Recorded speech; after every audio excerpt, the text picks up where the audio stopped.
Hi hello ಎಲ್ಲರಿಗೂ ನಮಸ್ಕಾರ. Welcome back to John vlogs YouTube channel. ಇವತ್ತಿನ ವಿಡಿಯೋದಲ್ಲಿ ಡೆಲಿವರಿ ನಂತರದ ಬೆನ್ನು ನೋವು ಹಾಗೆ ಅದಕ್ಕೆ ಪರಿಹಾರಗಳನ್ನ ತಿಳ್ಕೊಳ್ಳೋಣ. ಸೊ ಇದೇ ಮೊದಲನೇ ಬಾರಿಗೆ ಏನಾದರೂ ನೀವು ನನ್ನ ವಿಡಿಯೋಗಳನ್ನ ನೋಡ್ತಾ ಇದ್ರೆ ಪ್ಲೀಸ್ ಸಬ್ಸ್ಕ್ರೈಬ್ ಮಾಡ್ಕೊಳ್ಳಿ ನನ್ನ ಚಾನಲ್ನ. ಹಾಗೆ ಪಕ್ಕದಲ್ಲಿ ಕಾಣುವಂಥ ಬೆಲ್ ಐಕನ್ನ ಕ್ಲಿಕ್ ಮಾಡಿದ್ರೆ ನನ್ನ ಎಲ್ಲ ವಿಡಿಯೋಗಳು ಮೊದಲು ನಿಮಗೆ ರೀಚ್ ಆಗುತ್ತೆ. ಓಕೆ, ಇವಾಗ ಬೆನ್ನು ನೋವಿಗೆ ಕಾರಣಗಳನ್ನು ತಿಳ್ಕೊಳ್ಳೋಣ. ಅದಕ್ಕಿಂತ ಮುಂಚೆ ಈಗ ಸಿ ಸೆಕ್ಷನ್ ಆದವ್ರಿಗೆ ಮಾತ್ರ ಬೆನ್ನು ನೋವಿರುತ್ತೆ ಅಂತ ಒಂದು ತಪ್ಪು ಕಲ್ಪನೆನ ಇಟ್ಕೊಂಡಿರ್ತಾರೆ. ಸೊ ಅದು ತಪ್ಪು.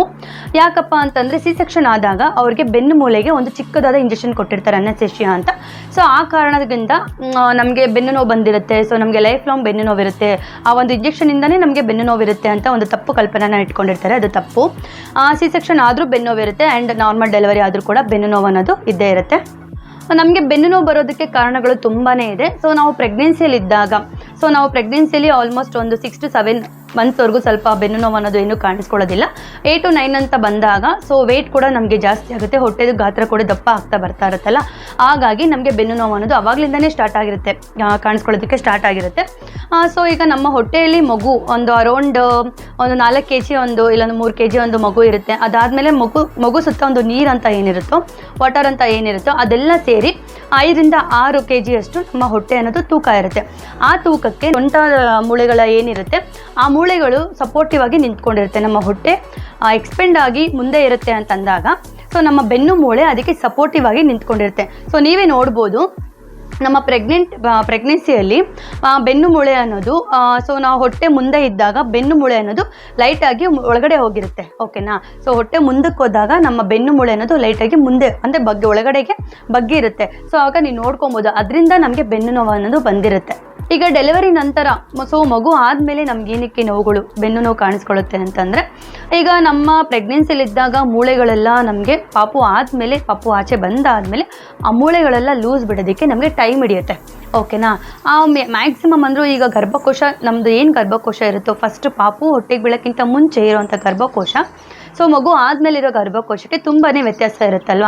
ಆ ಒಂದು ಗರ್ಭಕೋಶ ಮೊದಲಿನ ಥರ ನಮಗೆ ಫಾರ್ಮ್ ಆಗೋದಕ್ಕೆ, ಹೀಲ್ ಆಗೋದಕ್ಕೆ, ಆ ಗರ್ಭಕೋಶ ಕೂಡ್ಕೊಳ್ಳೋದಕ್ಕೆ ನಮಗೆ ಮಿನಿಮಮ್ ಅಂದರೆ 1 ರಿಂದ 1.5 ತಿಂಗಳ ಕಾಲ ಅಷ್ಟು ಟೈಮ್ ತಗೊಳುತ್ತೆ. ಆ್ಯಂಡ್ ಅದಾದಮೇಲೆ ಸ್ನಾಯುಗಳು, ನಮ್ಮ ಮೂಳೆಗಳೆಲ್ಲ ಏನಿರುತ್ತೆ ಅದೆಲ್ಲನೂ ಕೂಡ ಒಂದು ಫುಲ್ಲು ಲೂಸ್ ಬಿಟ್ಕೊಬೇಕು. ಆಗ ಲೂಸ್ ಬಿಟ್ಟಾಗ ಒಂದೊಂದೇ ಪಾರ್ಟ್ಸ್ ಎಲ್ಲ ಲೂಸ್ ಬಿಟ್ಟಾಗ ನಮಗೆ ಬೆನ್ನು ನೋವು ಅನ್ನೋದು ಕಮ್ಮಿ ಆಗ್ತಾ ಬರುತ್ತೆ. ಬಟ್ ಹಾಗಂತ ನಾವು ಒಂದು ಬೆನ್ನು ನೋವು ಕಾಣಿಸ್ಕೊತಿದೆ ಅಂತಂದರೆ ಸ್ಟಾರ್ಟ್ ಆಗಿದೆ ಅಂದರೆ ಪ್ರೆಗ್ನೆನ್ಸಿಯಿಂದನೇ ಸ್ಟಾರ್ಟ್ ಆಗಿರುತ್ತೆ.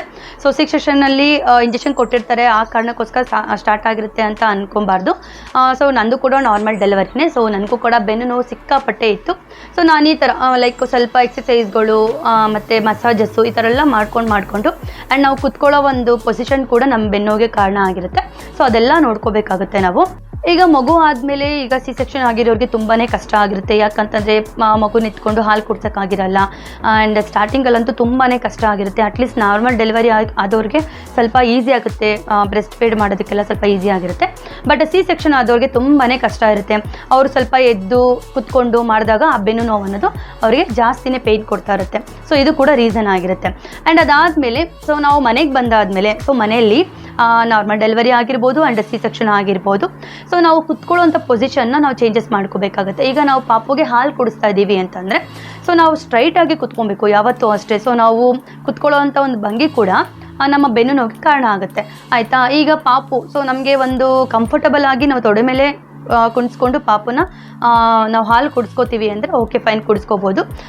ಹಾಗಲ್ಲ, ನಮಗೆ ಸ್ವಲ್ಪ ಬೆನ್ನು ನೋವು ಇರುತ್ತೆ, ನಾನು ನೋವು ತಡ್ಕೊಳಕ್ಕಾಗಲ್ಲ ಅಂತಂದರೆ ಸೊ ನೀವು ಗೋಡೆಗೆ ಹೊರ್ಕೊಂಡು, ಅಂದರೆ ಅಲ್ಲೂ ಕೂಡ ಬೆನ್ನಿಗೆ ನೀವು ದಿಂಬನ್ನು ಗ್ರಿಪ್ಪಾಗಿ ತೊಗೊಳ್ಳಿ. ಸೊ ಬೆನ್ನಿಗೆ ನೀವು ದಿಂಬನ್ನು ಹಾಕ್ಕೊಂಡಾಗ ಸ್ವಲ್ಪ ಅದು ನಮಗೆ ಸಪೋರ್ಟಾಗಿ ಸಿಗುತ್ತಲ್ವ.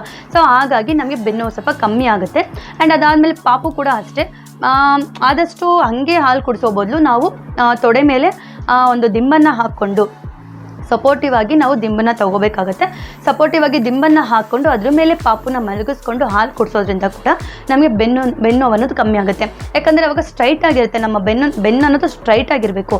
ಸೊ ನಾವು ಯಾವಾಗ ಬಗ್ತೀವಿ ಈ ಥರ ಎಲ್ಲ ಮಾಡಿದಾಗ ನಮ್ಮ ಬೆನ್ನು ಕೂಡ ಜಾಸ್ತಿ ಆಗುತ್ತೆ. ಆ್ಯಂಡ್ ನೀವು ಮೇಯ್ನಾಗಿ ಮಾಡಬೇಕಾಗಿರೋದು ಡೆಲಿವರಿ ನಂತರ ಟೋಟಲಾಗಿ ಬೆಡ್ ರೆಸ್ಟನ್ನು ಮಾಡಬೇಕಾಗತ್ತೆ. ಆಯಿತಾ? ಯಾಕಂದರೆ ಹೇಳಿದ್ನಲ್ಲ, ಗರ್ಭಕೋಶ ಅನ್ನೋದು ಹೀಲ್ ಆಗೋದಕ್ಕೆ ನಿಮಗೆ ತುಂಬಾ ಟೈಮ್ ತೊಗೊಳುತ್ತೆ. ಅಟ್ಲೀಸ್ಟ್ ನಾರ್ಮಲ್ ಡೆಲಿವರಿ ಆದವರು ಸ್ವಲ್ಪ ಒಂದು ಮನೆಗೆ ಬಂದಾದಮೇಲೆ ಒಂದು 15 ದಿನ ಇಲ್ಲಾಂದರೆ 1 ವಾರ ಆದಮೇಲೆ ಸ್ವಲ್ಪ ಎದ್ದೋಡಾಡ್ಬೋದು. ಬಟ್ ಸಿ ಸೆಕ್ಷನ್ ಆದವ್ರಿಗೆ ನಿಮ್ಮ ವ್ಯಾಲ್ಯೂ ಗೊತ್ತಿರುತ್ತೆ ಅದ್ರ ಬಗ್ಗೆ ಯಾಕೆ ಅಂತ. ಸೊ ಅವರು ಸ್ವಲ್ಪ ಬೆಡ್ ರೆಸ್ಟ್ ಮಾಡೋದು better. C section okay and normal delivery ಆದರೂ ಓಕೆ, ಆದಷ್ಟು ಬೆಡ್ ರೆಸ್ಟಲ್ಲಿರಿ. 1.5 ತಿಂಗಳಷ್ಟು ನೀವು ಬೆಡ್ ರೆಸ್ಟನ್ನು ಮಾಡಿದ್ರೆ ಸೊ ನೀವು ಸ್ಟಾರ್ಟಿಂಗಲ್ಲಿ ಬರೋವಂಥ ಒಂದು ಬೆನ್ನು ನೋವನ್ನ ನೀವು ಆರಾಮಾಗಿ ಅವಾಯ್ಡ್ ಮಾಡ್ಕೊಳ್ಬೋದು. ಆ್ಯಂಡ್ ಅದಾದಮೇಲೆ ನೀವು ಬೆಡ್ ರೆಸ್ಟ್ ಮಾಡಿಲ್ಲ, ಸೊ ನಾನು ಕೆಲಸ ಮಾಡ್ಕೊತೀನಿ ಅಂತಂದರೆ ಏನಾಗುತ್ತೆ, ಸೊ ನೀವು ಬಗ್ಗಿ ಎದ್ದು ಮಾಡಬೇಕಾಗುತ್ತೆ. ಬಗ್ಗಿ ಎದ್ದು ಮಾಡಿದಾಗ ಬೆನ್ನಿಗೆ ಪ್ರೆಷರ್ ಕೊಡ್ತೀರಾ, ಅದರಿಂದ ಕೂಡ ನಿಮಗೆ ಬೆನ್ನು ಅನ್ನೋದು ಬರುತ್ತೆ. ಆ್ಯಂಡ್ ಇನ್ ಕೇಸ್ ಏನಾದರೂ ನೀವು ಕುತ್ಕೊತೀನಿ ಆ್ಯಂಡ್ ನನಗೆ ಮಲ್ಕೊಂಡೇ ಎದ್ದು ಬೋರ್ ಆಗುತ್ತೆ, ಈ ಥರ ಎಲ್ಲ ಇದ್ದವರು ಕುತ್ಕೊತೀನಿ ಅಂದರೂ ಕೂಡ ನೀವು ಹಾಗೆ ಕುತ್ಕೊಳ್ಳೋ ಹಾಗಿಲ್ಲ. ಸೊ ಬೆನ್ನಿಗೆ ದಿಂಬನ್ನು ಸಪೋರ್ಟಿವ್ ಆಗಿ ತೊಗೊಂಡು ನೀವು ಕುತ್ಕೊಬೇಕಾಗತ್ತೆ. ಆ್ಯಂಡ್ ಮಲ್ಕೊಳ್ಳೋ ಒಂದು ಸ್ಟೈಲ್ ಕೂಡ ನಮಗೆ ಬೆನ್ನು ನೋವಿಗೆ ಕಾರಣ ಆಗುತ್ತೆ. ನಾವು ಮಲ್ಕೊಂಡಾಗ ಸ್ಟ್ರೈಟಾಗೆ ಮಲ್ಕೋಬೇಕು. ಆ್ಯಂಡ್ ಒಟ್ಟಿನಲ್ಲಿ ನಮ್ಮ ಬೆನ್ನು ಅನ್ನೋದು ಬಗ್ಬಾರ್ದು, ಓಕೆನಾ. ಸೊ ಬಗ್ದಿರೋ ಸ್ಟ್ರೈಟಾಗಿ ಇತ್ತು ಅಂದಾಗ ಸ್ಟ್ರೈಟಾಗಿ ಮಲ್ಕೊಳ್ಳೋದಾಗಿರ್ಬೋದು, ಸ್ಟ್ರೈಟಾಗಿ ಕುತ್ಕೊಳ್ಳೋದಾಗಿರ್ಬೋದು. ಆ್ಯಂಡ್ ನಾವು ವಾಕಿಂಗ್ ಮಾಡೋವಾಗೂ ಕೂಡ ನಮ್ಮ ಬೆನ್ನು ಅನ್ನೋದು ಸ್ಟ್ರೈಟ್ ಆಗಿರಬೇಕು. ಸೊ ಬಗ್ಗಿ ಈ ಥರ ಎಲ್ಲ ಮಾಡಿಕೊಂಡು ಓಡಾಡಿದ್ರೆ ನಮ್ಮ ಬೆನ್ನು ನೋವು ಜಾಸ್ತಿ ಆಗುತ್ತೆ. ಸೊ ಮಲ್ಕೊಂಡಾಗ ಸ್ಟ್ರೈಟಾಗಿ ಮಲ್ಕೊಂಡಾಗ ಆ ಬೆನ್ನಿಗೆ ಒಂಥರ ವಿಶ್ರಾಂತಿ ಸಿಗುತ್ತೆ. ಸೊ ಓಕೆನಾ. ಅಂದ ನಾವು ಒಂದು ಹಾಸಿಗೆ ಮೇಲೆ ಮಲಗಿರ್ತೀವಿ, ಆ ಒಂದು ಹಾಸಿಗೆ ಕೂಡ ಅಷ್ಟೇ, ಮಲ್ಕೊಳ್ಳೋ ಹಾಸಿಗೆ ಕೂಡ ಸ್ವಲ್ಪ ನೀವು ಚೆಕ್ ಮಾಡಿಕೊಂಡು ಮಲ್ಕೋಬೇಕಾಗುತ್ತೆ. ತೀರಾ ಸಾಫ್ಟಾಗೂ ಇರಬಾರ್ದು, ತೀರಾ ರಫ್ ಆಗೂ ಇರಬಾರ್ದು. ಆ ಥರ ಒಂದು ನೀವು ಹಾಸಿಗೆ ಮೇಲೆ ಮಲ್ಕೊಂಡ್ರೆ ಬೆನ್ನು ನೋವು ಕೂಡ ನಮಗೆ ಕಮ್ಮಿ ಆಗುತ್ತೆ. ಅದಾದಮೇಲೆ ನೀವು 1 ರಿಂದ 1.5 ತಿಂಗಳು ಇಲ್ಲ ಅಂದರೆ 2 ತಿಂಗಳು ಆದಮೇಲೆ ನೀವು ಹೊಟ್ಟೆಗೆ ಬಟ್ಟೆನ ಕಟ್ಕೊಳ್ಬೋದು. ನಾರ್ಮಲ್ ಡೆಲಿವರಿ ಆದವರು ಸೊ ಅಲ್ಲಿವರೆಗೂ ವೆಯ್ಟ್ ಮಾಡೋವಂಥ ಅವಶ್ಯಕತೆ ಏನಿಲ್ಲ. ಸೊ ನೀವೊಂದು ಆಗಿ ಡೆಲಿವರಿ ಆಗಿ 2ನೇ ದಿನಕ್ಕೇ ಬಟ್ಟೆ ಎಲ್ಲ ಕಟ್ತಾರೆ, ಇಲ್ಲ ಆಗಿದ್ದ ದಿನನೂ ಕೂಡ ಕಟ್ತಾರೆ. ಬಟ್ ಸಿ ಸೆಕ್ಷನ್ ಆದವರು ಡಾಕ್ಟರ್ನ ಕನ್ಸಲ್ಟ್ ಮಾಡಿ ಆಮೇಲೆ ನೀವು ಬಟ್ಟೆ ಇಲ್ಲಂದರೆ ಬೆಲ್ಟನ್ನ ಕಟ್ಕೊಳ್ಳಿ.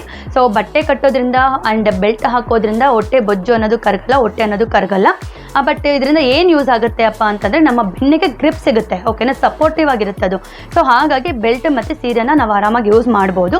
ಸೊ ಅದನ್ನು ನೀವು ಟೈಟಾಗಿ ಬಿಗಿದು ಕಟ್ಟಿದಾಗ ಅಂದರೆ ಸಿ ಸೆಕ್ಷನ್ ಆದರೂ ಸ್ವಲ್ಪ ನೋಡ್ಕೊಂಡು ಕಟ್ಕೊಳ್ಳಿ, ಆದಷ್ಟು ಬೇಡ ಅನ್ಕೊತೀನಿ. ಆ್ಯಂಡ್ 1 ಮಂತ್ವರೆಗೂ ಸ್ವಲ್ಪ ಹೀಲ್ ಆಗೋಕ್ಕೆ ಬಿಟ್ಬಿಡಿ. ನಿಮ್ಮ ಒಂದು ಸಿ ಸೆಕ್ಷನ್ ಜಾಗ ಅನ್ನೋದು ಏನಿರುತ್ತೋ ಆ ಗಾಯ ಆಗೋದಕ್ಕೆ ಬಿಟ್ಟುಬಿಟ್ಟು ಅದಾದಮೇಲೆ ನೀವು ಬಟ್ಟೆ ಇರೋಂದ್ರೆ ಬೆಲ್ಟನ್ನು ಯೂಸ್ ಮಾಡ್ಬೋದು.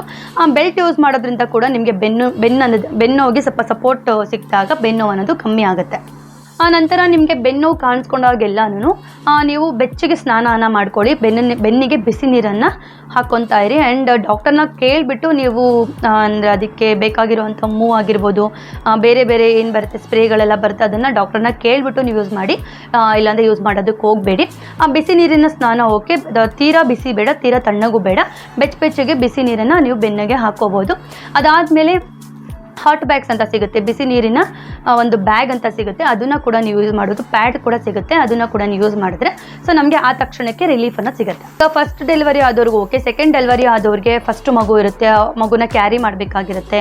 ಆ ಮಗುನ ಎತ್ಕೊಳ್ಳೋದು ಜಾಸ್ತಿ ಬೆನ್ನ ಮೇಲೆ ಪ್ರೆಷರ್ ಅಂತ ಬಿಟ್ಟಾಗ ನಿಮಗೆ ಬೆನ್ನು ಅನ್ನೋದು ಜಾಸ್ತಿ ಆಗಿಬಿಡುತ್ತೆ.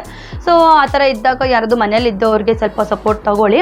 ಆ್ಯಂಡ್ ಪಾಪುನ ಎತ್ಕೊಳ್ಳೇಬೇಕಾಗುತ್ತೆ, ಬಟ್ ನೋವನ್ನ ನಾವು ತಡ್ಕೊಳ್ಳೋದಕ್ಕಾಗಲ್ವಲ್ಲ, ಆ ಒಂದು ಕಾರಣಗಳಿಂದಾಗಿ ಹೇಳ್ತಾ ಇದ್ದೀನಿ ನಾನು. ಸೊ ಮಗುನ ಎತ್ಕೊಳ್ಳೋದು ಓಕೆ ನಾವು ನೀವು ಕುತ್ಕೊಂಡಿದ್ದಾಗ ಮಲ್ಕೊಂಡಿದ್ದಾಗ ಮಾತಾಡ್ಸೋದು ಈ ಥರ ಎಲ್ಲ ಮಾಡ್ಕೊಳ್ಳಿ. ಬಟ್ ನಿಂತ್ಕೊಂಡಿದ್ದಾಗ ಮಗುನ ನೀವು ಎತ್ಕೊಂಡಾಗ ಏನಾಗುತ್ತೆ, ಬೆನ್ನು ಮೂಳೆಗೆ ನೀವು ಪ್ರೆಷರ್ ಕೊಡ್ತೀರಾ. ಸೊ ಹಾಗಾಗಿ ಬೆನ್ನು ಮೂಳೆಗೆ ಪ್ರೆಷರ್ ಯಾವಾಗ ಬೀಳುತ್ತೆ ನಿಮಗೆ ಬೆನ್ನು ನೋವು ಅನ್ನೋದು ಸ್ಟಾರ್ಟ್ ಆಗುತ್ತೆ. ಸೊ ಇದನ್ನು ಸ್ವಲ್ಪ ಕಂಟ್ರೋಲ್ ಮಾಡ್ಕೊಳ್ಳೋದಕ್ಕೆ ಟ್ರೈ ಮಾಡಿ. ಆ್ಯಂಡ್ ಇದಾದಮೇಲೆ ನಾವು ಮನೆಯಲ್ಲೇ ಲೈಟಾಗಿ ಎಕ್ಸಸೈಸ್ಗಳನ್ನ ಮಾಡ್ಕೊಳ್ಬೋದು. ಸೊ ನಾನು ಮೇಲೆ ಸ್ಕ್ರೀನ್ ಮೇಲೆ ತೋರಿಸ್ತಾ ಇದ್ದೀನಿ ನೋಡಿ, ಈ ಥರ ಎಕ್ಸಸೈಸ್ಗಳನ್ನ ಮಾಡ್ಕೊಳ್ಳಿ. ಆ್ಯಂಡ್ ನಿಮ್ಮ ಯೂಟ್ಯೂಬಲ್ಲಿ ಸರ್ಚ್ ಮಾಡಿದ್ರೆ ತುಂಬಾ ವಿಡಿಯೋಸ್ ಸಿಗುತ್ತೆ. ಆ್ಯಂಡ್ ನಾರ್ಮಲ್ ಡೆಲಿವರಿ ಆದವರು ಒಂದು 1 or 2 ವೀಕ್ಸ್ ಆದಮೇಲೆ ಸ್ಟಾರ್ಟ್ ಮಾಡ್ಬೋದು. ಆ್ಯಂಡ್ ಸಿ ಸೆಕ್ಷನ್ ಆದವರು ಸ್ವಲ್ಪ ನೋಡ್ಕೊಳ್ಳಿ, 1.5 ತಿಂಗಳಾಗೋವರೆಗೂ ಬೇಡ. ಅದಾದಮೇಲೆ ಸ್ವಲ್ಪ ಎದ್ದು ನಿಮ್ಮ ಕೈಲಿ ನಿಮ್ಮ ಒಂದು ಅನುಕೂಲ ನೋಡಿಕೊಂಡು ಆ ಸ್ಟಿಚಸ್ ಪೇಯ್ನ್ ನೋಡಿಕೊಂಡು ಸೊ ಆಗುತ್ತೆ ನನ್ನ ಕೈಲಿ ಅಂತಂದರೆ ಡಾಕ್ಟರ್ನ ಒಂದ್ಸಲ ಕನ್ಸಲ್ಟ್ ಮಾಡಿ ಆಮೇಲೆ ನೀವು ಎಕ್ಸಸೈಸ್ಗಳನ್ನ ಸ್ಟಾರ್ಟ್ ಮಾಡ್ಕೊಳ್ಳಿ. ಆ್ಯಂಡ್ ಎಕ್ಸಸೈಸ್ಗಳು ಬೇಕಾಗುತ್ತೆ, ಯಾಕಂದರೆ ಬೆನ್ನು ನೋವಿಗೆ ಎಕ್ಸಸೈಸ್ಗಳು ಬೇಕಾಗುತ್ತೆ. ಲೈಟಾಗಿರುತ್ತೆ, ಆ ಎಕ್ಸಸೈಸ್ ಏನು ಜಾಸ್ತಿ ಇರೋದಿಲ್ಲ, ಅದನ್ನು ಮಾಡಿ. ಆ್ಯಂಡ್ ಲೈಟಾಗಿ ವಾಕ್ ಮಾಡೋದನ್ನು ಸ್ಟಾರ್ಟ್ ಮಾಡ್ಕೊಳ್ಳಿ. ವಾಕ್ ಮಾಡೋದನ್ನು ತುಂಬಾ ಬೆನಿಫಿಟ್ಸ್ ಇದೆ, ಓಕೆನಾ. ಸೊ ಆ್ಯಂಡ್ ನಮಗೆ ಡೆಲಿವರಿಲಾಗಿರುವಂಥ ವೆಯ್ಟ್ ಕೂಡ ಸ್ವಲ್ಪ ಕಮ್ಮಿ ಆಗೋದಕ್ಕೆ ಹೆಲ್ಪ್ ಆಗುತ್ತೆ. ಆ್ಯಂಡ್ ಮಸಲ್ಸ್ ಎಲ್ಲ ಲೂಸ್ ಬಿಡೋದಕ್ಕೆ ಹೆಲ್ಪ್ ಆಗುತ್ತೆ. ಆ್ಯಂಡ್ ಈ ಬೆನ್ನು ನೋವು ಅನ್ನೋದು ಸೊ ನಮಗೆ ಕಮ್ಮಿ ಆಗೋದಕ್ಕೆ ವಾಕಿಂಗ್ ತುಂಬಾ ಹೆಲ್ಪ್ ಆಗುತ್ತೆ. ಆ ವಾಕಿಂಗ್ ಮಾಡೋವಾಗೂ ಅಷ್ಟೇ ನಾವು ಸ್ಟ್ರೈಟಾಗಿ ಬೆನ್ನನ್ನು ಬಗ್ಗಿಸ್ಬಾರ್ದು, ಈ ಥರ ಯಾವಾಗೂ ಬಗ್ಗಿಸ್ತಾರೆ ಸ್ಟ್ರೈಟಾಗಿ ನಾವು ನಿಂತ್ಕೊಂಡು ಓಡಾಡಬೇಕಾಗುತ್ತೆ. ಸೊ ಓಕೆನಾ, ಒಂದು ಮಿನಿಮಮ್ ದಿನಕ್ಕೆ ಒಂದು 10 ರಿಂದ 15 ನಿಮಿಷಗಳ ಕಾಲ ನೀವು ವಾಕಿಂಗ್ನ ಮಾಡಿಕೊಂಡ್ರು ಕೂಡ ಬೆನ್ನು ನೋವು ಅನ್ನೋದು ಕಮ್ಮಿ ಆಗುತ್ತೆ. ಅದಾದಮೇಲೆ ನಮಗೆ ಬೆನ್ನು ನೋವು ಯಾವಾಗೆಲ್ಲ ಕಾಣಿಸ್ಕೊಳ್ಳುತ್ತೋ ಆವಾಗ ಮಸಾಜನ್ನು ಕೊಟ್ಕೋಬೇಕಾಗುತ್ತೆ. ಮಸಾಜ್ ಮಾಡೋದಕ್ಕೆ ನಾನು ನಿಮಗೆ ಒಂದು ಬೆಸ್ಟ್ ಟಿಪ್ಪನ್ನು ಹೇಳ್ತೀನಿ. ಸಾಸಿವೆ ಎಣ್ಣೆ ಅನ್ನೋದು ಎಲ್ಲರಿಗೂ ಸಿಗುತ್ತೆ, ಸೂಪರ್ ಮಾರ್ಕೆಟಲ್ಲಿ ಕೇಳಿದ್ರೆ ಸಿಗುತ್ತೆ ನಿಮಗೆ. ಸಾಸಿವೆ ಎಣ್ಣೆನ ತಗೊಳ್ಳಿ. ಆ ಸಾಸಿವೆ ಎಣ್ಣೆಗೆ ಒಂದೆರಡು ಬೆಳ್ಳುಳ್ಳಿ ಹೆಸರನ್ನು ಜಜ್ಜಿಬಿಟ್ಟು ಹಾಕ್ಕೊಳ್ಳಿ. ಅದಾದಮೇಲೆ 2 ಲವಂಗನ ಜಜ್ಜಿಬಿಟ್ಟು ಅದಕ್ಕೆ ಹಾಕ್ಕೊಂಡು ಸ್ವಲ್ಪ ಲೈಟಾಗಿ ಬಿಸಿ ಮಾಡಿಕೊಂಡು ಚೆನ್ನಾಗಿ ಬೆನ್ನಿಗೆ ಮಸಾಜ್ ಮಾಡ್ಕೊಳ್ಳಿ. ಚೆನ್ನಾಗಿ ಬೆನ್ನಿಗೆ ಮಸಾಜ್ ಮಾಡಿಕೊಂಡು ರಾತ್ರಿ ಮಲ್ಕೊಂಡು ಬೆಳಿಗ್ಗೆ ಎದ್ದು ಬಿಸಿ ನೀರನ್ನು ಬೆನ್ನಿಗೆ ಹಾಕೊಳ್ಳೋದ್ರಿಂದ ಕೂಡ ನಿಮಗೆ ಬೆನ್ನು ನೋವು ಅನ್ನೋದು ಬೇಗನೆ ಕಂಟ್ರೋಲ್ ಬರುತ್ತೆ. ಈ ಒಂದು ಕಾರಣಗಳಿಂದಾಗಿಯೇ ನಮಗೆ ಟೋಟಲ್ ಆಗಿ ಬೆಡ್ ರೆಸ್ಟ್ ಅನ್ನೋದು ಬೇಕಾಗುತ್ತೆ ಅಂತ ಹೇಳೋದು. ಸೊ ಬಾಣಂತಿ ಅಂದ್ರೆ ಸ್ವಲ್ಪ ನಮಗೆ ರೆಸ್ಟ್ ಬೇಕು. ಸ್ಟಾರ್ಟಿಂಗಲ್ಲಿ ರೆಸ್ಟ್ ತೊಗೊಂಡ್ರೆ ಆಮೇಲೆ ಸ್ವಲ್ಪ ಎದ್ದು ಓಡಾಡಿಕೊಂಡು ನಮ್ಗೆ ಬೇಕಾಗಿರೋ ಕೆಲಸ ಕೂಡ ನಾವು ಮಾಡ್ಕೊಂಡ್ಬಿಟ್ಟು. ಆ್ಯಂಡ್ ಮೇಯ್ನ್ ಆಗಿ ನಿದ್ದೆ ಬೇಕು. ಬಾಣಂತಿಗೆ ನಿದ್ದೆ ಅನ್ನೋದು ಬೇಕೇ ಬೇಕಾಗುತ್ತೆ. ಯಾಕಂದರೆ ರಾತ್ರಿ ಎಲ್ಲ ಮಗುಗೆ ಟುಟ್ಟು ಹಾರಿಸಿದ್ದು ನಾವು ಹಾಲನ್ನು ಕುಡಿಸ್ತಾ ಇರ್ತೀವಲ್ಲ, ಹಾಗಾಗಿ ನಮಗೆ ನಿದ್ದೆ ಅನ್ನೋದು ಇರೋದಿಲ್ಲ. ಸೊ ಬೆಳಗ್ಗೆ ಹೊತ್ತು ಮಗು ಹೇಗೋ ಮಲ್ಕೊಂಡಿರುತ್ತೆ, ಆವಾಗ ಮಗು ಮಲ್ಕೊಳ್ಳೋ ಟೈಮಲ್ಲಿ ನಾವು ಕೂಡ ಮಲ್ಕೊಂಡು ರೆಸ್ಟ್ ಮಾಡಬೇಕು. ಸೊ ನಿದ್ದೆ ಕೂಡ ನಮಗೆ ಕಮ್ಮಿ ಆದಾಗ ಸೊ ನಮಗೆ ತುಂಬಾ ಪ್ರೆಷರ್ ಬೀಳುತ್ತೆ ಬಾಡಿಗೆ, ಮೈಂಡ್ಗೆ ಒಂಥರ ಆಗಿಬಿಡುತ್ತೆ. ಸೊ ಹಾಗಾಗಿ ಆದಷ್ಟು ರೆಸ್ಟನ್ನು ಮಾಡಿ ಅಟ್ಲೀಸ್ಟ್ ಒಂದು ತಿಂಗಳನ್ನ ರೆಸ್ಟನ್ನು ತೊಗೊಳ್ಳಿ ಬಾಡಿಗೆ. ಸೊ ಓಡಾಡೋದು ಜಾಸ್ತಿ ತೂಕ ಇರ್ತದೆಲ್ಲ ದಯವಿಟ್ಟು ಮಾಡೋಕ್ಕೆ ಹೋಗಬೇಡಿ. ಆದಷ್ಟು ರೆಸ್ಟ್ ಮಾಡಿದಾಗ ಸೊ ನಮ್ಮ ಬೆನ್ನು ನೋವು ಕೂಡ ಕಮ್ಮಿ ಆಗುತ್ತೆ. ಆ್ಯಂಡ್ ನಮ್ಮ ಒಂದು ಪಾಪು ಜೊತೆ ಟೈಮ್ ಸ್ಪೆಂಡ್ ಮಾಡೋದಕ್ಕೆ ತುಂಬಾ ಹೆಲ್ಪ್ ಆಗುತ್ತೆ. ಓಕೆ, ಈ ಒಂದು ವಿಡಿಯೋ ನಿಮ್ಗೆ ಏನಾದರೂ ಇನ್ಫಾರ್ಮೇಟಿವ್ ಆಗಿತ್ತು ಅಂದರೆ ಲೈಕ್ ಮಾಡಿ, ಕಮೆಂಟ್ ಮಾಡಿ, ಹಾಗೆ ಶೇರ್ ಮಾಡಿ, ಸಬ್ಸ್ಕ್ರೈಬ್ ಮಾಡ್ಕೊಳ್ಳಿ ನನ್ನ ಚಾನಲ್ನ.